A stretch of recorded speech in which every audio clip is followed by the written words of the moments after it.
दोनों के चरण में मेरा बारंबार प्रणाम। बोलो वृंदावन बिहारी लाल की, तुलसा माता की, कार्तिक महात्मा की।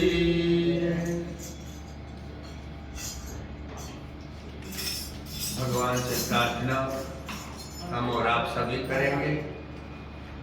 सुखी बसे संसार सब, दुखिया रहे न कोई। सुखी बसे संसार सब, दुखिया रहे न कोई। यह अभिलाषा हम सबकी भगवन पूरी हो। विद्या बुद्धि तेज बल सबके भीतर हो।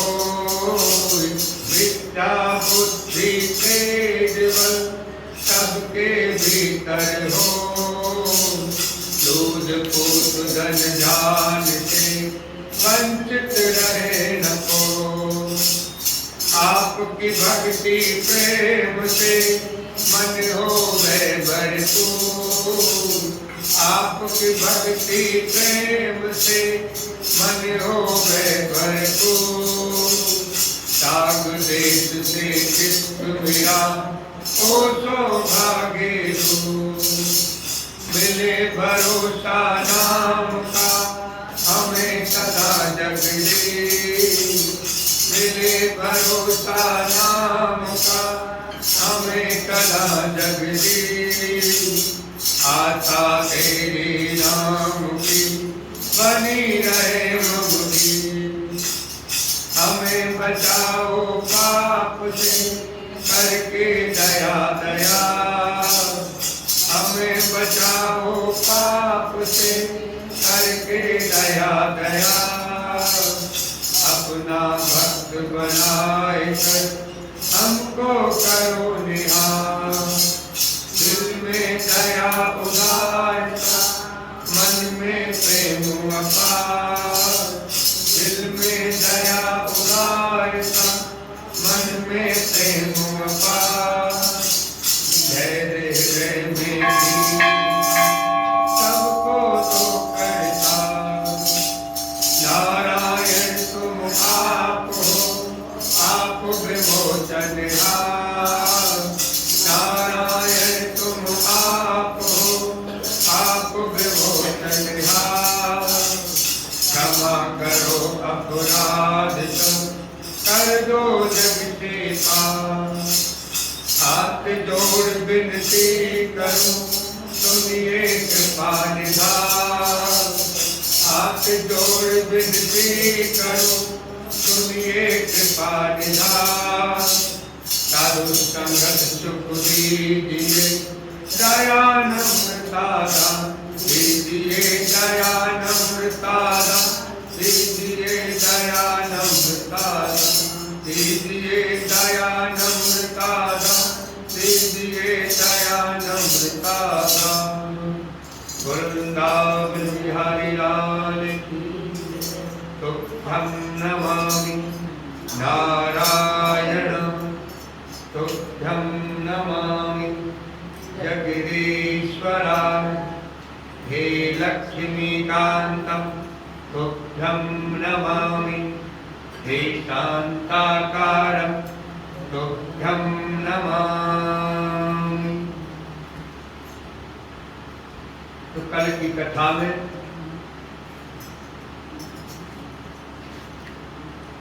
बताया गया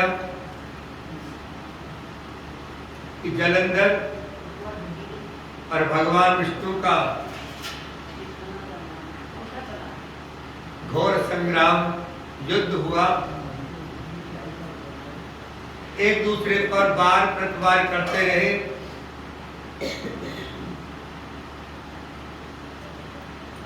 उसके बाद भगवान विष्णु ने कहा,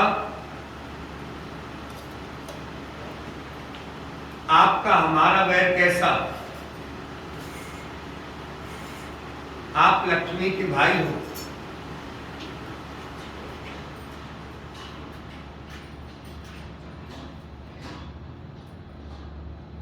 तो जलंधर ने कहा कि प्रभु आप अगर मेरे पर प्रसन्न हैं तो आप लक्ष्मी जी सहित गरुड़ जी सहित मेरे घर पे निवास करें।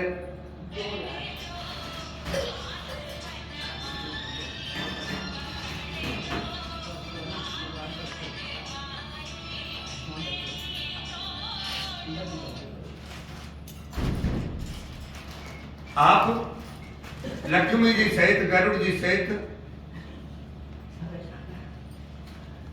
मेरे घर में निवास करें।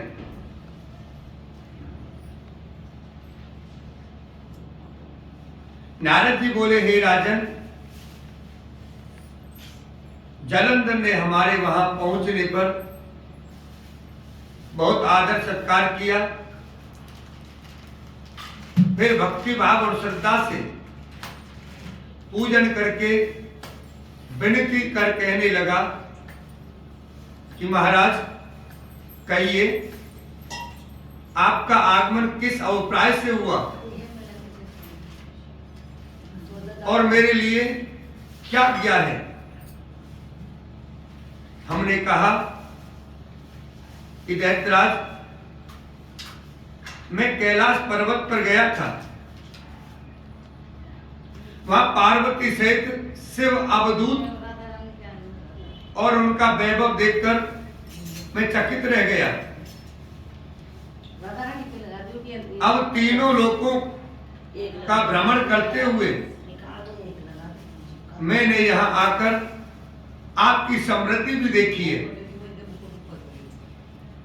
आपकी और शिव की समृद्धि का वैभव में किसी प्रकार का कोई अंतर नजर नहीं आता। केवल तुम्हारा वैभव स्त्री रहित है। कामदेव के शत्रु, राग रहित, अंग पर भस्म लेपन करने वाले शिव जी के पास स्त्री रत्न के रूप में श्री पार्वती जी हैं। ये माना कि तुम्हारे पास भी अनेक सुंदर स्त्रियां हैं,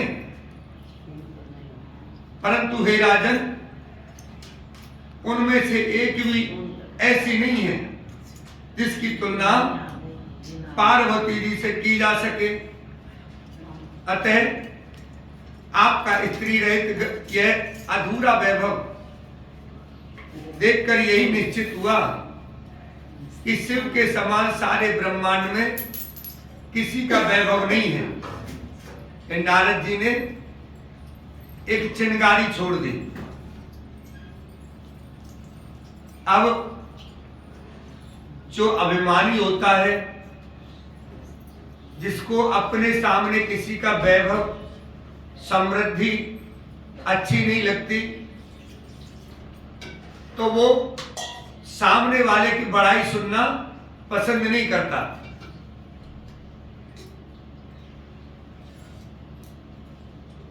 और नारद जी कहने लगे, उनके पास एकमात्र पार्वती ऐसी स्त्री है जिसको देखकर ब्रह्मा जी ने अनेक अप्सराएं रचाई, परंतु एक भी पार्वती जी के समान नहीं है। नारद जी बोले, हे राजा पृथु, मैं तो केवल इतनी बात कहकर वहां से चला गया, पर पार्वती जी की अपूर्व सुंदरता की बात सुनकर जलंधर कामदेव के ज्वर से पीड़ित हो गया और उसी समय राहु को बुलाकर कहा कि तुम कैलाश पर्वत पर जाकर शिव को हमारी आज्ञा सुनाओ। भगवान से जब अभिमान होता है ना, तो भगवान से भी बैर ठान लेते हैं। जलंधर कहने लगा, शिव को हमारी आज्ञा सुनाओ और कहो कि त्रिलोकी के राजा और परम पराक्रमी जलंधर ने आज्ञा दी है कि तीन लोकों के नाथ और सब रत्नों के स्वामी के अतिरिक्त शमशानवासी तथा नर मुंडों की माला धारण करने वाले और जटाजूटधारी अवधूत के पास पार्वती जैसी परम सुंदर स्त्री शोभा नहीं देती। तीनों लोकों का स्वामी होने के कारण सभी रत्न मेरे पास होने चाहिए, क्योंकि पार्वती स्त्री रूप रत्न है, अतः मेरे पास ही शोभित हो सकती है। दैत्रा जलंधर की आज्ञा सिरधार राहु उसी समय चंद्रमा के समान उज्ज्वल कैलाश पर्वत पर जा पहुंचा और अपनी भयानक दृष्टि से दैदीप्यमान कैलाश पर्वत को काला कर दिया। तब भगवान शिव के द्वारपाल नंदी द्वारा रोके जाने तथा शिव के सन्मुख उपस्थित किए जाने पर राहु ने दैत्रा जलंधर की उपरोक्त आज्ञा सुना दी। नारद जी बोले, हे राजा पृथु, राहु की यह बात सुनते ही श्री महाशिव की दोनों भ्रटियां कमान के समान तन गईं। तब उनकी भौं में से एक अति भयंकर पुरुष उत्पन्न हुआ, जो सिंह के समान मुंह वाला था। उसके लाल लाल अग्नि के समान विकराल नेत्र थे और उसके सारे शरीर पर बड़े बड़े बाल खड़े हुए थे। उत्पन्न होते हुए विकराल भयंकर मुख फैलाकर राहु को खा जाने के लिए आगे बढ़ा, तो राहु भयभीत होकर कहने लगा कि हे देवों के देव महादेव जी, एक तो मैं ब्राह्मण हूं, दूसरे दूत के रूप में आया हूं, अतः आप कृपा करके मुझे मत मारिए। राहु की यह बात सुनकर भगवान शंकर ने उसको आकर आकाश में फेंक दिया। तब वह भयंकर पुरुष राहु को छोड़कर शिव जी के पास आया और अनन्य विनय करके बोला कि मैं भूखा हूं, कृपा करके मुझे कुछ खाने को दीजिए। तब शिव जी ने कहा, तुम अपने हाथ पैरों को खाओ। शिव की आज्ञा पाकर ही वह अपने हाथ पैरों सहित सारे धड़ को खा गया। जब केवल मुखी शेष बचा, तब भगवान शंकर ने प्रसन्न होकर कहा कि तुमने मेरी आज्ञा का पालन किया है, इसलिए तुम्हारा नाम कीर्ति मुख प्रसिद्ध होगा और आज से मैं तुम्हें अपना द्वारपाल नियुक्त करता हूं। पहले पूजा तुम्हारी होगी, बाद में हमारी। तुम्हारी पूजा के बिना हमारी पूजा निष्फल ही रहेगी। उधर राहु आकाश से बर्बर देश में जाकर गिरा। राहु की ऐसी दशा देख सुनकर जलंधर अत्यंत क्रोधित हुआ और दैत्यों की 1 करोड़ सेना लेकर अपने पुर से जो ही बाहर निकला, सामने से एक आंख वाले शुक्राचार्य और अंग भंग राहु को आते देखा। इसके अतिरिक्त और भी अनेकानेक अपशकुन हुए, परंतु यह देखकर भी वह रुका नहीं। तब वह अपार दैत्य सेना सारे आकाश में डर बादल की भांति छा गई। जब देवताओं ने दैत्यराज जलंधर को अपार सेना सहित कैलाश पर चढ़ाई करते देखा, तो चुपचाप इसकी सूचना शिव जी को दी। खबर पाते ही शिव जी महाराज ने जो ही विष्णु भगवान का स्मरण किया, वे तत्काल उपस्थित हो गए। तब शिव जी ने कहा कि भगवान, आपने देवताओं को पीड़ा देने वाले इस महादैत्य को क्यों नहीं मारा? इतना ही नहीं, आप स्वयं श्री लक्ष्मी सहित उसके घर में विराजमान हो गए। आखिर इसका क्या कारण है? तब विष्णु भगवान ने उत्तर दिया कि यह महादेव आपके अंश से उत्पन्न हुआ है और फिर लक्ष्मी जी का भाई भी है, इसी कारण हमने इसको नहीं मारा है। अस्तु, यह महादेव आपके हाथ से मारा जाएगा। भगवान विष्णु की यह बात सुनकर शिव जी ने कहा कि यह तेजस्वी दैत्य हमसे भी ऐसे नहीं मारा जाएगा, अतः इसको मारने के लिए आप अपना अपना तेज देने की कृपा कीजिए। शिव के वचन सुनकर श्री विष्णु भगवान सहित समस्त देवताओं ने अपना अपना तेज दे दिया। तत्पश्चात शिवजी महाराज उस तेज को इकट्ठा करके ज्वालामाली सुदर्शन चक्र और एक वज्र बनाकर जलंधर से युद्ध करने के लिए तैयार हुए। शिवजी के भूत गणों की सेना में समस्त देवतागण भी शामिल हो गए। उधर जलंधर अपनी सेना सहित कैलाश के समीप जा पहुंचा और इधर कीर्तिमुख नंदी आदि समस्त गण तथा देवताओं की सेना भी युद्ध क्षेत्र में आ डटी। इसके पश्चात देवताओं और जलंधर का ऐसा घोर संग्राम हुआ कि जिससे समस्त भूमंडल कंपायमान हो गया। युद्ध के मैदान में जितने दैत्य मरते, दैत्य गुरु शुक्राचार्य ने अपनी संजीवनी विद्या से जीवित कर देते थे। यह दृश्य देख भूताद गणों ने शिवजी के समीप जाकर उनसे संपूर्ण वृतांत कहा। तब शिवजी ने कंदराग के समान मुख वाली महाभयंकर तालजंगा नामक एक कन्या अपने मुख से उत्पन्न की। वह कन्या हुंकार मारकर दैत्यों को अपने मुख में डालती हुई श्री शुक्राचार्य जी को उठाकर अलोप हो गई। तब शिवगण निर्भय होकर दैत्य सेना को बुरी तरह मारने लगे। गणों की इस प्रकार से व्याकुल होकर दैत्य सेना भाग खड़ी हुई।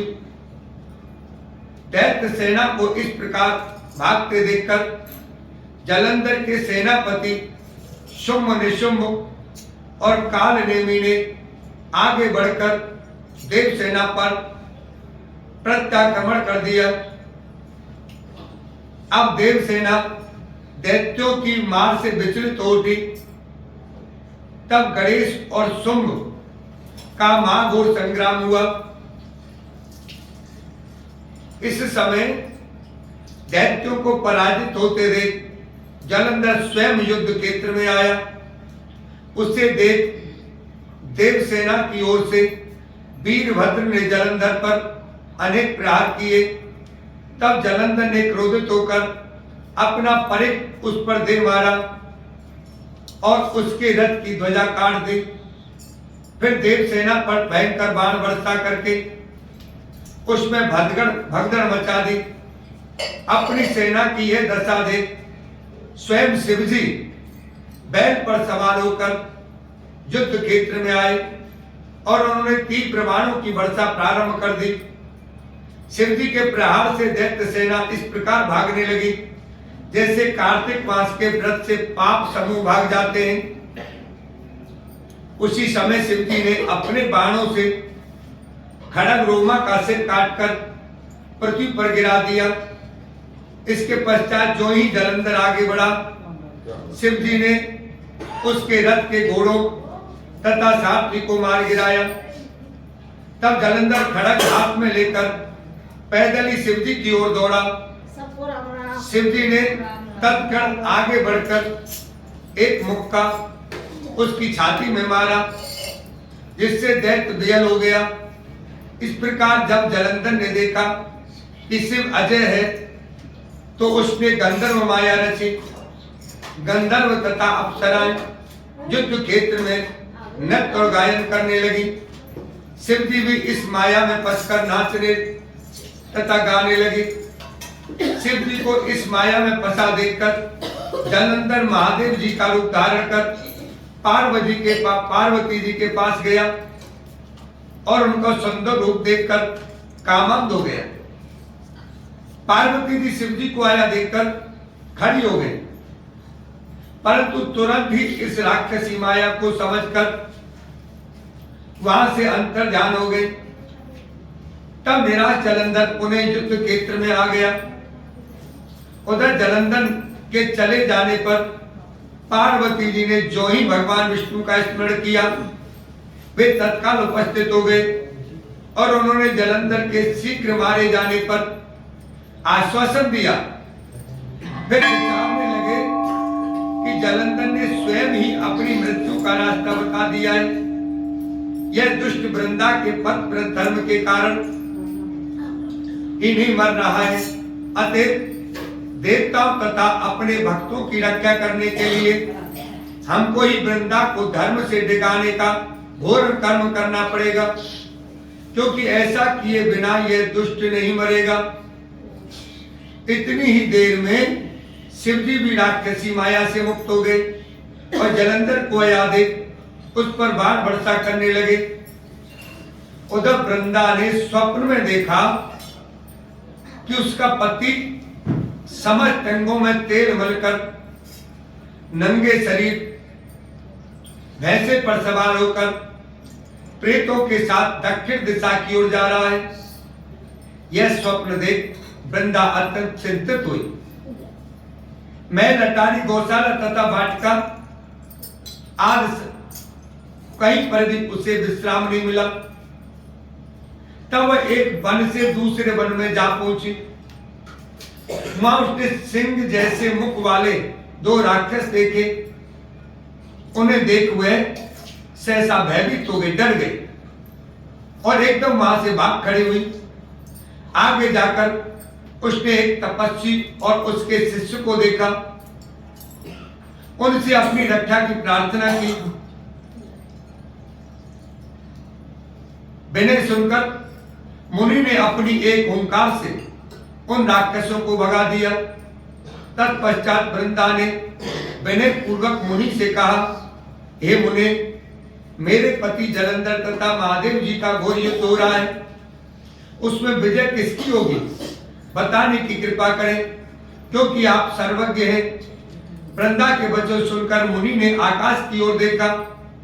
उसी समय दो बंदरों ने आकर मुनि को प्रणाम किया और फिर मुनि का संकेत पाकर वे दोनों बंदर वहां से चले गए। पुनः थोड़ी देर बाद वे दोनों बंदर आकाश की ओर से आए और उन्होंने जलंधर दैत्य का सिर तथा धड़ लाकर पटक दिया। वृंदा अपने पति के मृत शरीर को देखकर अत्यंत दुखी हुई और विलाप करती हुई पृथ्वी पर मूर्छित होकर गिर पड़ी। मुनि ने अपने कमंडल से वृंदा पर जल छिड़का तो उसमें कुछ चैतन्यता आई।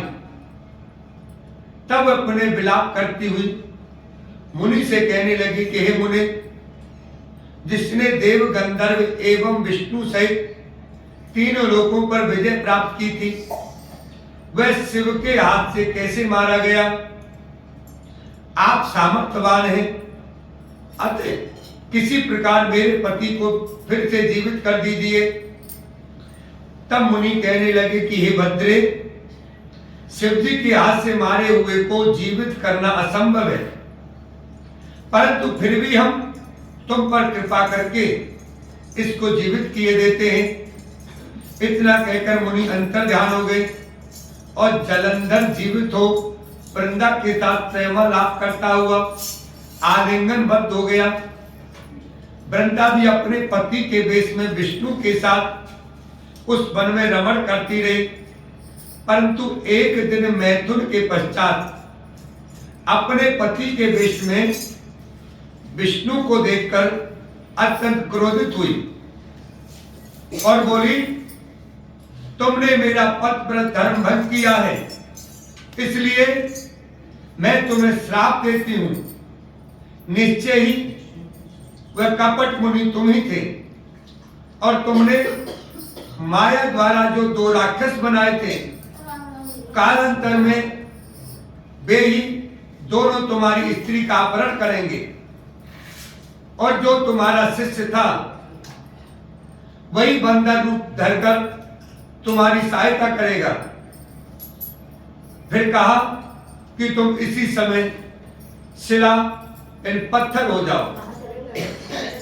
नारद जी बोले कि राजा पृथु, भगवान विष्णु ने देवता तथा अपने भक्तों की मनोरथ सिद्धि के लिए यद्यपि पतिव्रता वृंदा का शील भंग किया, तथापि मन ही मन वे अत्यंत दुखी हुए और बोले कि हो वृंदे, तुम्हारे श्राप को ग्रहण करते हुए मैं अवश्य शिला रूप हो जाऊंगा, परंतु तुम भी वृक्ष रूप हो कर मुझको प्राप्त होगी।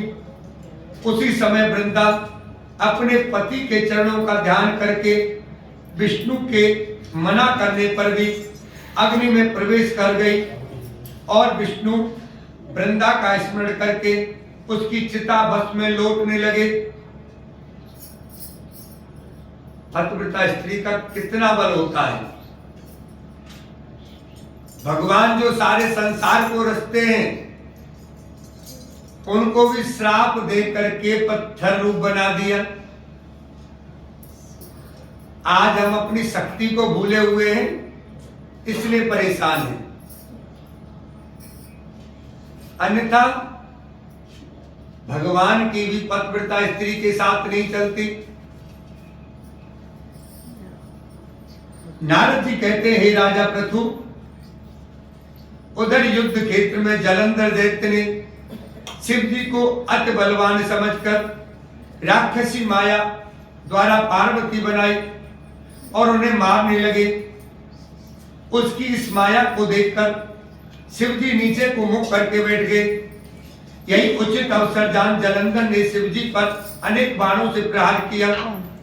इस प्रकार शिव जी को संकटग्रस्त देखकर भगवान विष्णु तत्काल वहां आए और उन्होंने राक्षसी माया का शिव जी को बोध कराया।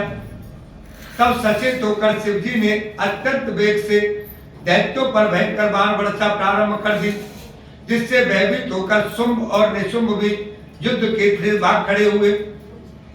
तब शिव जी ने उनको श्राप देते हुए कहा, क्योंकि तुम युद्ध क्षेत्र से भागे हो, इसलिए पार्वती के हाथ से मारे जाओगे।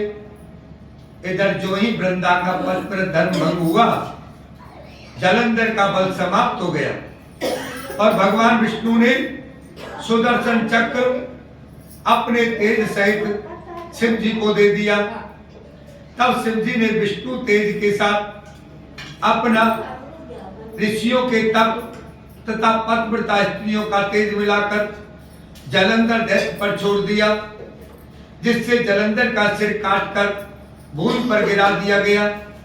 सिर और धड़ अलग होते ही जलंधर का तेज शिव में तथा वृंदा का तेज पार्वती जी में समा गया। उधर विष्णु वृंदा की चिता भस्म में लौटने लगे। तब देवताओं ने शिव जी की स्तुति कर उनसे कहा, हे महादेव, हे देवादिदेव, जलंधर को मारकर आपने हम लोगों का महान उपकार किया है, परंतु एक अनर्थ हो रहा है। वृंदा के पतिव्रत धर्म से मोहित होकर भगवान विष्णु निरंतर उसकी चिता भस्म पर लौट रहे हैं। अतः कृपा करके इसके लिए भी कुछ यत्न कीजिए, कुछ उपाय कीजिए। तब भगवान शिव बोले, हे देवताओं, तुम सब भगवान की योग माया की शरण में जाओ, वही इस संकट को हरेगी। तब समस्त देवता योग माया की शरण में जाकर स्तुति करते हुए बोले, हे देवी, आप संपूर्ण जगत की उत्पत्ति, पालन तथा नाश करने वाली हो। सतोगुण, रजोगुण तथा तमोगुण आपसे ही उत्पन्न हुए हैं। आपकी माया को स्वयं ब्रह्मा भी नहीं जानते हैं। ऐसी देवी को हमारा नमस्कार है, जिसके भक्तगण अनादर तथा मोह को प्राप्त नहीं होते। ऐसी मूल प्रकृति को हमारा नमस्कार है। उस समय देवताओं ने एक तेज देखा और आकाशवाणी सुनी कि रजोगुण, सतोगुण और तमोगुण रूप गौरी, लक्ष्मी और सरस्वती है। इन्हीं तीनों रूपों से तुम्हारी कार्य सिद्धि होगी। अतः तुम इन्हीं की आराधना करो। फिर उन तीनों देवियों ने प्रकट होकर 3 बीज देते हुए कहा कि तीनों बीजों को जहां पर विष्णु भगवान हैं वो कर अपना कार्य सिद्ध करो। देवताओं ने 3 बीज ले जाकर जहां वृंदा की चिता में विष्णु भगवान लौट रहे थे जाकर बो दिए। उन तीनों बीजों से 3 वृक्ष उत्पन्न हुए। रजोगुण सरस्वती से आंवला, तमोगुण गौरी से तुलसी और सतोगुण लक्ष्मी से मालती हुई। श्री लक्ष्मी जी ने अपना बीज ईर्षा युक्त होकर दिया था, इसलिए मालती का फूल भगवान की पूजा में निंदित तथा आंवला और तुलसी भगवान को अति प्रिय हुई। इस प्रकार वृंदा ने वृक्ष रूप को भगवान सालग्राम से संयोग किया। इसी कारण कार्तिक के उद्यापन में भगवान की पूजा तुलसी के मूल में होती है। नारद जी कहते हैं, हे राजा पृथु, जिस घर में तुलसी का वृक्ष होता है उसमें यमदूत कभी नहीं जाते। नर्मदा तथा गंगा जल और तुलसी का पूजन ये तीनों कार्य समान है। मनुष्य चाहे कितना ही पापी क्यों ना हो, जिसके प्राण मंजरी सहित निकलते हैं वह पाप मुक्त होकर सीधा बैकुंठ को प्राप्त होता है। जो मनुष्य अपने पितरों का श्राद्ध तुलसी और आंवले की छाया में करता है उसके पितृगण मोक्ष को प्राप्त हो जाते हैं। जो मनुष्य मंजरी युक्त तुलसी दल तथा आंवले का फल मुख में रखता है वह साक्षात विष्णु के समान है। जो मनुष्य कार्तिक मास में रुद्राक्ष की माला तथा आंवले की छाया में भोजन करता है वह धर्म, अर्थ, काम तथा मोक्ष को प्राप्त होता है। हे राजा पृथु, तुलसी और आंवले का महात्म स्वयं ब्रह्मा जी भी कहने में असमर्थ है। जो कोई श्रद्धा भाव से इस कथा को पढ़ता या सुनता है वह अंत काल में मोक्ष को प्राप्त होता है। राजा पृथु कहने लगे, हे महामुने, आपने कार्तिक मास में विष्णु भगवान की पूजा का महत्व सुनाया। इस मास में यदि अन्य किसी देवता का पूजन या व्रत होता है तो वह भी कहिए। तब नारद जी बोले, हे राजन, आश्विन शुक्ला पूर्णिमा को ब्रह्मा जी का नक्त व्रत, कार्तिक कृष्ण चतुर्थी को गणेश जी तथा अष्टमी व अमावस्या को भी लक्ष्मी जी का व्रत किया जाता है। जो कुमारी कन्या कार्तिक मास में इस व्रत को करती हैं उन्हें सुयोग वर की प्राप्ति होती है। यदि विवाहित स्त्री इस व्रत को करे तो उसका सुहाग अटल रहता है। प्रातःकाल स्नानादि से निवृत्त हो चंद्रनाद से भी गणेश जी का पूजन करे, फिर सायंकाल गणेश जी का पूजन करके चंद्रमा का उदय होने पर उसको अर्घ देवे। तत्पश्चात उत्सव मनाते हुए भोजन करें। सदवा स्त्रियों को अपने सुहाग की रक्षा के लिए यह व्रत अवश्य करना चाहिए। नारद जी बोले, हे राजा पृथु, अब हम इस व्रत का एक इतिहास तुमको सुनाते हैं, ध्यान पूर्वक सुनो। भद्रावती नगरी में सुधर्मा नाम का एक राजा था।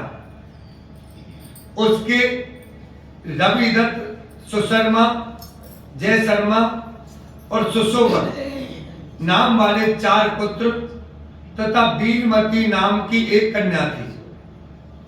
सुधर्मा ने अपनी कन्या का विवाह देवव्रत के साथ कर दिया।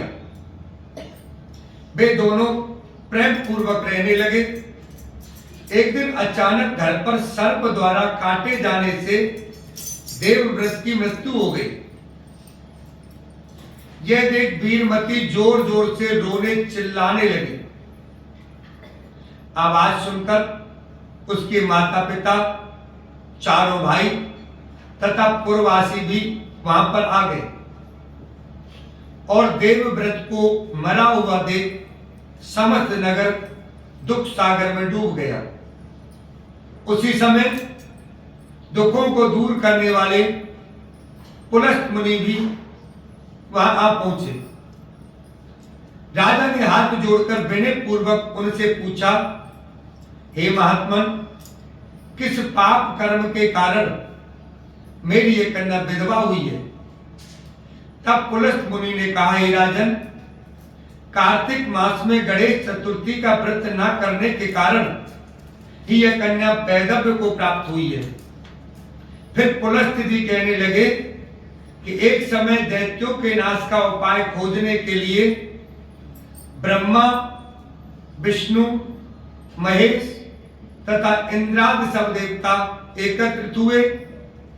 उस समय ब्रह्मा जी ने कहा कि गणेश चतुर्थी का व्रत संपूर्ण दैत्यों का विनाश करने वाला है। तब सब देवताओं ने कार्तिक कृष्ण चतुर्थी का व्रत किया, जिससे दैत्यों पर विजय प्राप्त हुई। विजय होने के बाद समस्त देवताओं ने गणेश जी से कहा कि वर मांगो। तब गणेश जी ने कहा कि जो स्त्री कार्तिक कृष्ण चतुर्थी का व्रत करे उसका पति चिरजीवी तथा जो ना करे वह विधवा हो। अतः समस्त स्त्रियों को यह व्रत अवश्य करना चाहिए। पुलस्त मुनि बोले, हे राजन, तुम्हारी कन्या ने इस व्रत को नहीं किया था, इसी कारण वह विधवा हुई है। जब अब भी वह इस व्रत को करे तो उसका मृत पति जीवित हो सकता है। इतना कहकर पुलस्त मुनि चले गए। तब राजा ने अपने जामाता का शरीर तेल में सुरक्षित रखवा दिया। इसके बाद जब कार्तिक मास आया तो उसकी कन्या ने विधिवत व्रत करके उद्यापन में ब्राह्मणों को दान दक्षिणा देकर उन्हें संतुष्ट किया, जिसके प्रभाव से उसका मृतक पति पुनः जीवित हो गया। नारद जी कहते हैं, राजा पृथु, सौभाग्यवती स्त्रियों को अपने सुहाग की रक्षा तथा संतान प्राप्ति के लिए यह व्रत अवश्य करना चाहिए। बोलो गणेश जी महाराज की जय। करवा चौथ के दिन सभी स्त्रियों को प्रातःकाल अपने मन में या बोल करके संकल्प करना चाहिए कि प्रभु, मैं आज अपने पति की दीर्घायु के लिए, अपने पति के स्वस्थ जीवन के लिए यह व्रत कर रही हूं, तो आप मुझे आशीर्वाद दें कि ये मेरा व्रत निर्विघ्न पूर्ण हो। इस तरह सभी को संकल्प करना चाहिए। ये व्रत यदि पति पत्नी में कई बार सब में नहीं होता, लेकिन किसी किसी में झगड़ा भी हो जाता है, तो इस व्रत वाले दिन ये बंद कर दिया भैया। पड़ोसियों का फोन आया है कि हमारी नींद खराब हो रही है, इसलिए बंद कर दिया है। ये व्रत ये बंद इसलिए किया है कि पड़ोसियों का फोन आया है, रात को भी आया था, फिर अभी भी फोन आया है कि हमारे बच्चों की पढ़ाई खराब होती है, हमारे घर में आवाज जाती है, नींद खराब होती है।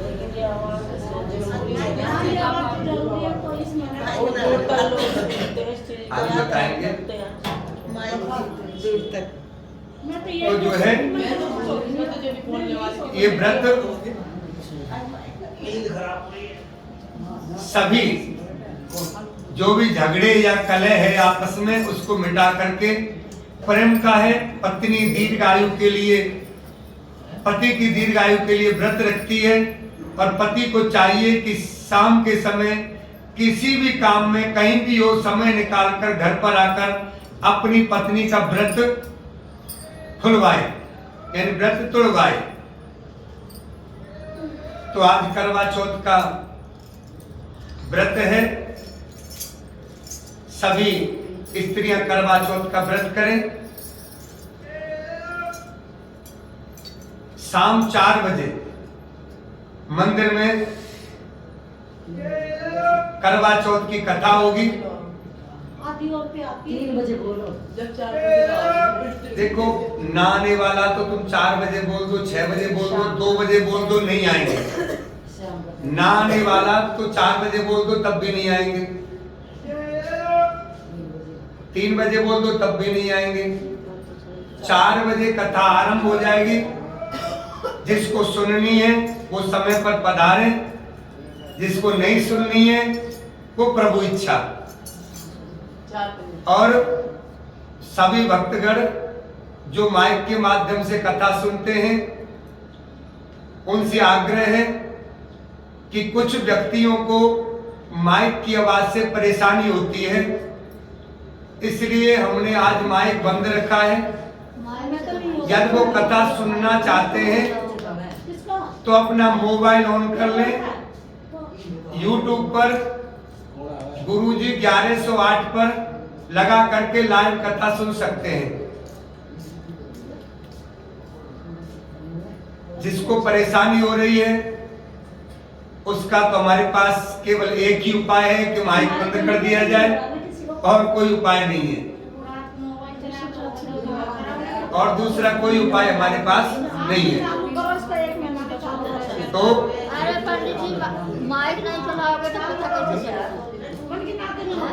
देखो आपकी अच्छी बात है, आपकी इच्छा है, सभी की 90% लोगों की इच्छा है, 10 में से 9 की इच्छा है कि माइक में आवाज हमारे पास आए, हम कथा सुने।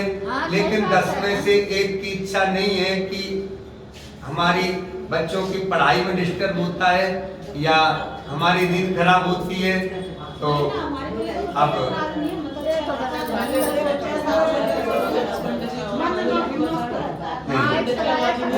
रात को उन्होंने मैसेज किया था, अभी उनका हमारे माइक में आवाज जैसे ही गई उनका फोन आ गया, माइक में आवाज बंद करो, तो हमने बंद कर दिया। बोल वृंदावन बिहारी लाल की जय।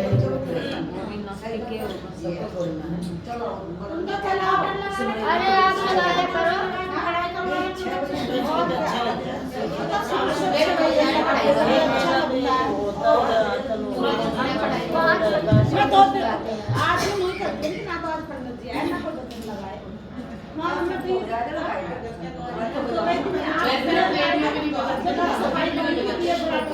इसी वजह से नहीं बजा। अरे पंडित जी आप बजाया बोल वृंदावन बिहारी लाल की जय। तो भगवान से आज राम आए लक्ष्मण आए, राम आए लक्ष्मण आए, गए सीते को जाने आए, पिता ने उनका नेम मिलाए।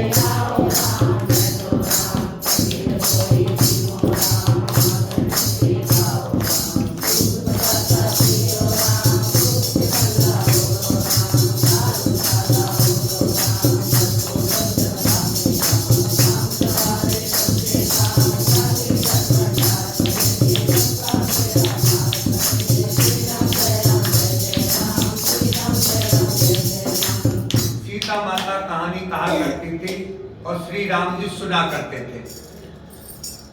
आज हमारे एक भी पति ऐसे नहीं होंगे मेरे हिसाब से कि जो पत्नी कथा कहे और पति सुने।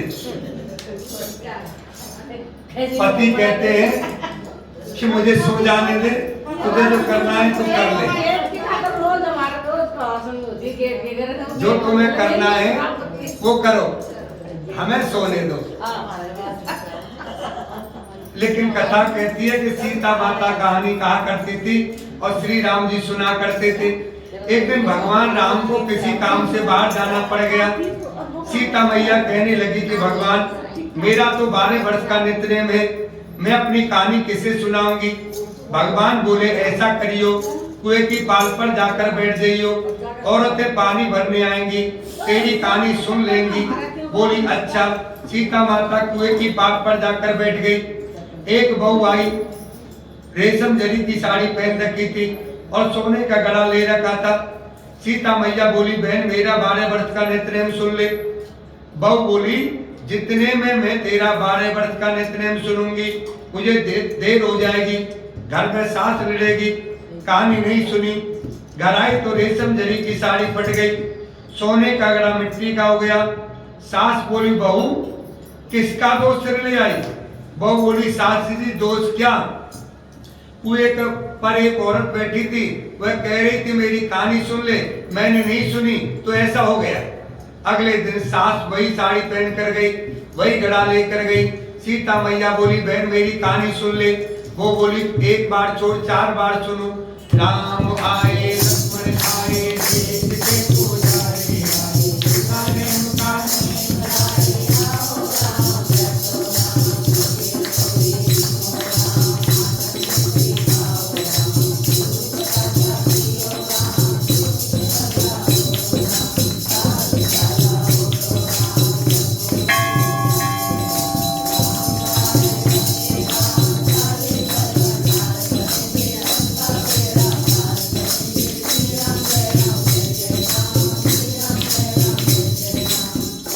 बोली बहन कहानी तो बहुत अच्छी लगी। घर गई, रेशम जरी की साड़ी हो गई और सोने का घड़ा हो गया। बहू बोली सासू जी तुम ये कैसे कर लाई। बहू तू दोष लगाई थी, मैं दोष उतार आई। ऐसी वो कौन थी, वो सीता माता थी।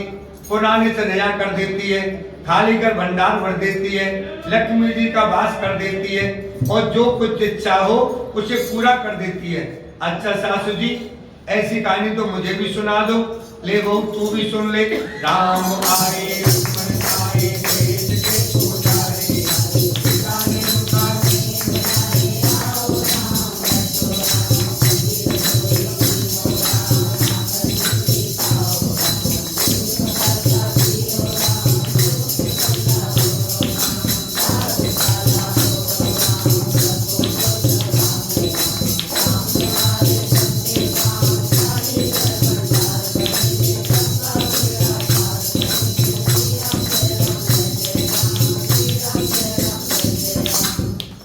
बहू कहने लगी सास जी कहानी तो बहुत अच्छी है।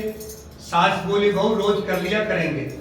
अब सास बहू नाती पूजा पाठ करती, नित्यनेम सीता माता की कहानी कहती। एक दिन उसकी पड़ोसन आई, बहन जरा आंच दे दे। वो बोली अभी हमने आंच नहीं जलाई है। पड़ोसन बोली सुबह 4 बजे सुटकर आप क्या कर रही हो। हम नहाए धोए पूजा पाठ करी, सीता माता की कहानी कही। पड़ोसन बोली इससे क्या होता है। वह बोली सीता माता की कहानी कहने से कुल भंडार बढ़ जाते हैं, सारे कार्य सिद्ध हो जाते हैं। पड़ोसन बोली बहन ऐसी कहानी तो मुझे भी सुना दे।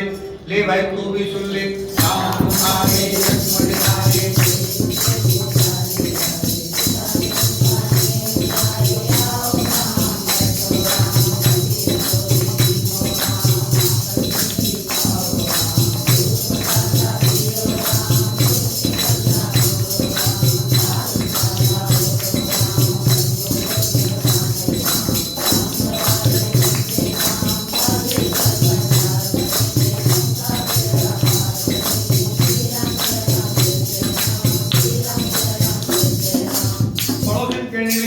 कहानी तो बहुत अच्छी लगी।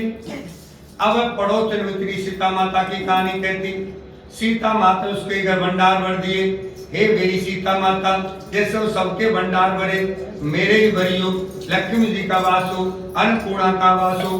बोलो सीता माता की है।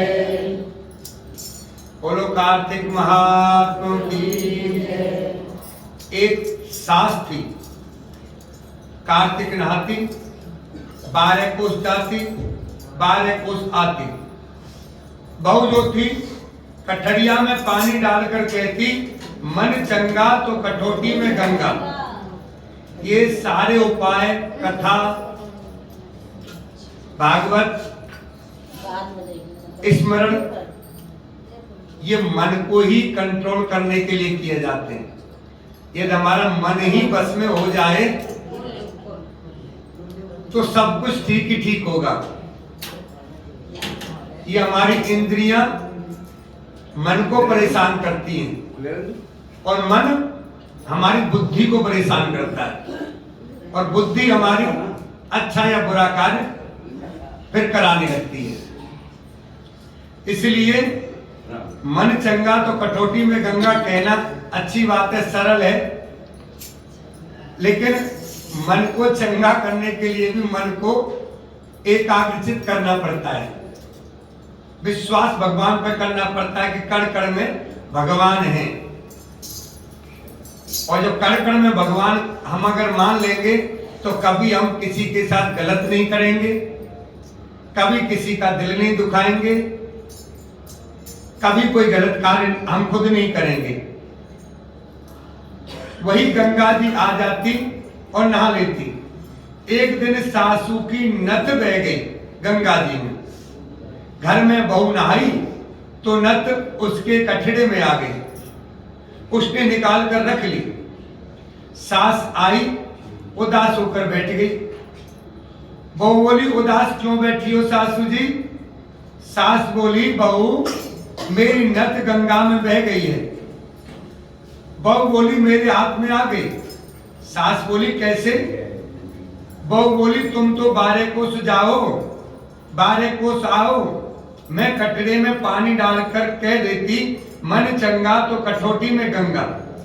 गंगा जी यहीं आ जाती, उसी में तुम्हारी नथ बह आई, मैंने ले ली। जैसे सास को आई वैसे किसी को ना आई, बहू को आई सब ने आई। लो कहते सुनते ओंकार बढ़ते को। बोलो गंगा मैया की जय, बोलो बुद्धदेव महाराज की जय। बुधवार के दिन एक साहूकार का लड़का बहू लेने जा रहा था।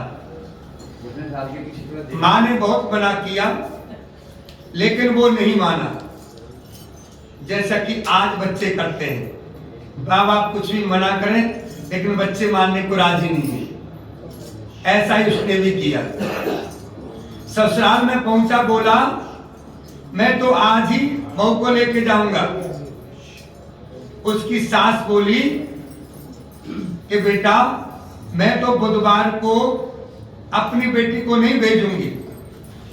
माना नहीं। बुधवार को ही बहू को लेवा के ले आया। रास्ते में बहू को प्यास लगी, बोली मैं पानी पीऊंगी। वो पानी लेने चला गया। बुधवार उसका रूप बनाकर पानी लेके आ गया। बहू ने पानी पी लिया, बहू के पास में बैठ गया। वो आया पानी लेके, बोला तू कौन है? ये तो मेरी बहू है। बुध बोला ना, ये मेरी बहू है। बहू बोली मेरा पति तो यही है। वो पंचायत में गए, वहां उनकी सारी बातें सुनकर पंच बोला तुम्हारा पति कौन है? बुध का उसने हाथ पकड़कर कहा ये मेरा पति है। उसका पति रोने लगा।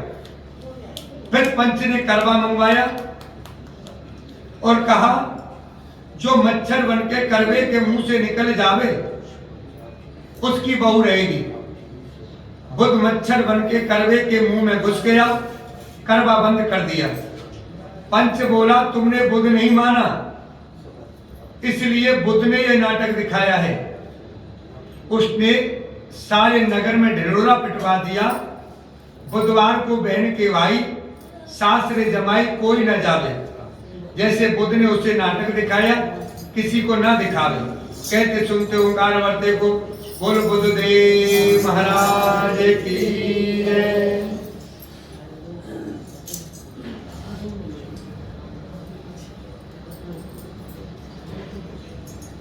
भगवान से प्रार्थना करेंगे अपने सुहाग के लिए, जो पति का सुख, पति की सुंदरता, पत्नी का सुख, पत्नी की सुंदरता और पत्नी का जीवन पति से ही निर्भर है। इसलिए भगवान से प्रार्थना करेंगे, रखना सुहागन मेरे बाके बिहारी, रखना सुहागन मेरे चरणों में तेरे ये अर्जी हमारी, चरणों में तेरे रखना सुहागन मेरे बाके बिहारी,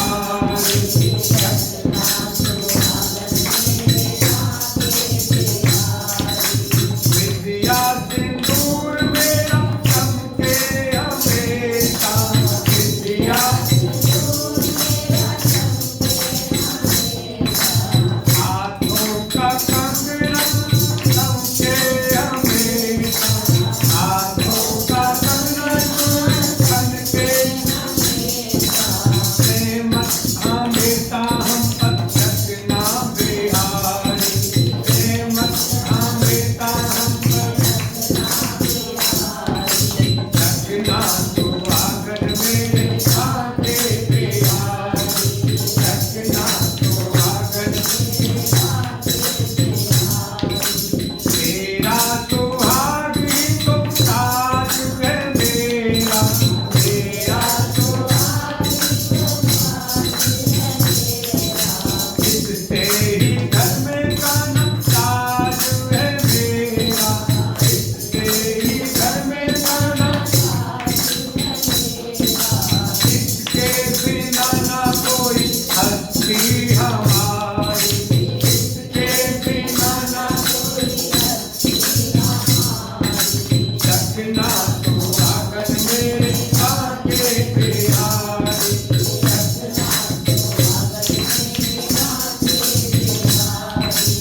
आज ना इन पर कभी आने देना, आज ना बदले में चाहे तुम जान मेरी लेना, बदले में आज ना इन पर कभी आने देना,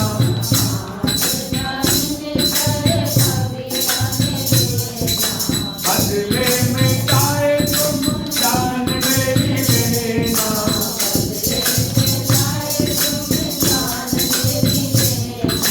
जन्मों का बंधन जोड़े रखना बिहारी, जन्मों का बंधन जोड़े रखना सुहागन मेरे बाके बिहारी, रखना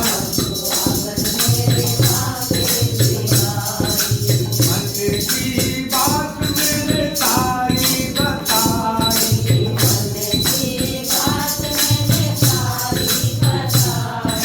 सामने पर इसके मेरे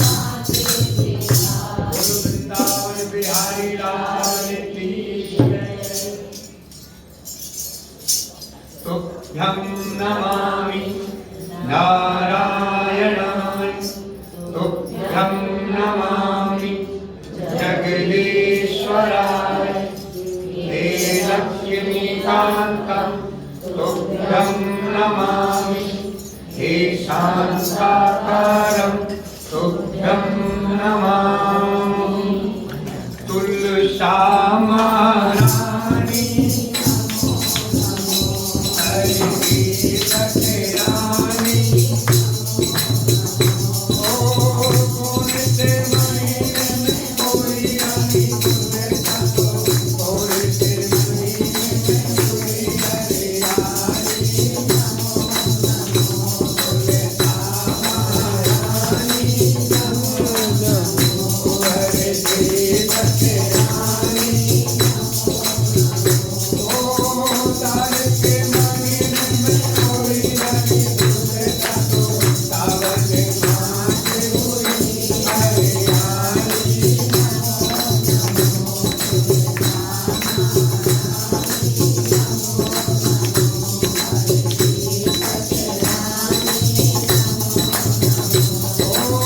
कौन से महीने में कोई तेरी पूजा तो कौन से महीने में कोई सखरानी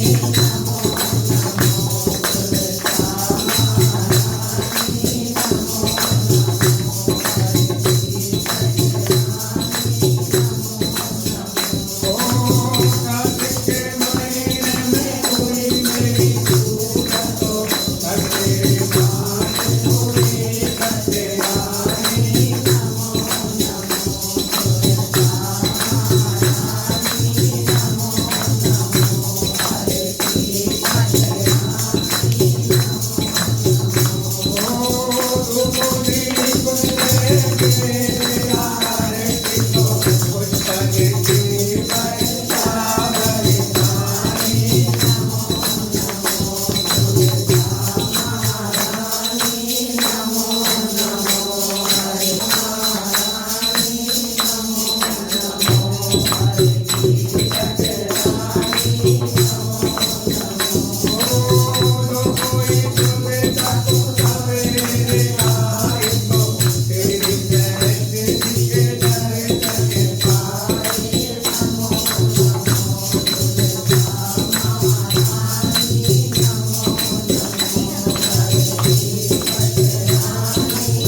कार्तिक भगवान की है आरती पापियों को पाप में है भगवान की है आरती पापियों को पाप में है पंचम में निराला सब दोष लगाने वाला पंचम में निराला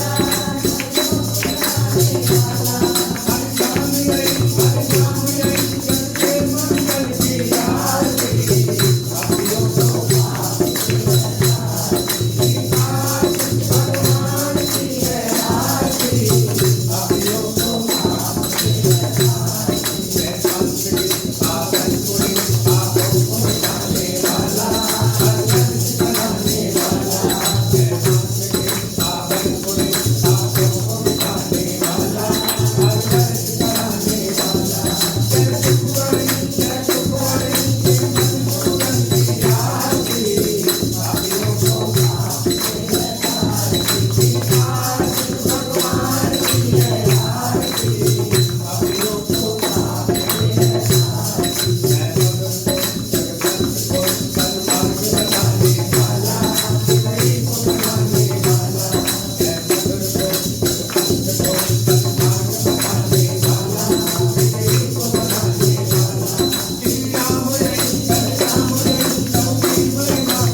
वृंदावन बिहारी लाल की राधा रानी की तुलसा माता की कार्तिक महात्मा की बलदाऊ जी महाराज की मर्यादा पुरुषोत्तम रामचंद्र भगवान की शिव शक्तीश्वर महादेव की संकट मोचन हनुमान महाराज की गुफा वाले बाबा की कालका मैया की सतगुरुदेव महाराज की अपने अपने माता अवतार बस्ती माता की गौ माता की भारत माता की सत्य सनातन धर्म की काली माता तेरी सलाह जयकारा श्री बोल साचे दरबार की जय पार्वती हर हर महादेव जय श्री राधे जय श्री राधे